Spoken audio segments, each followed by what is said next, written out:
प्रथम श्लोक कौन भागवतर ओम नमो भगवते वासुदेवाय।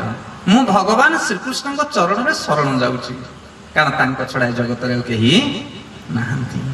आम समस्ते शरण जाइए केतेबेले विपद पड़िले ना नहीं। दुख में सब हरि भजे सुख में ना भजे कोई। सुख में अगर हरि भजे तो दुख कई को आई। से आमे जेतेबेले नाकरे पानी पसे सेतेबेले हरि की स्मरण करू।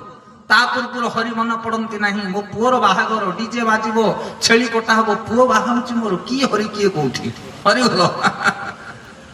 किंतु जेतेबेले घरे बैंड बाजे भितरे सेतेबेले हरि की स्मरण करे प्रभु कुआडे गलो मो पुओ को बंचाओ मो बोहू को बंचाओ। सेतेबेले कोठी जाइतिलो सेते सुख समय आमे हरि को भूली जाऊ।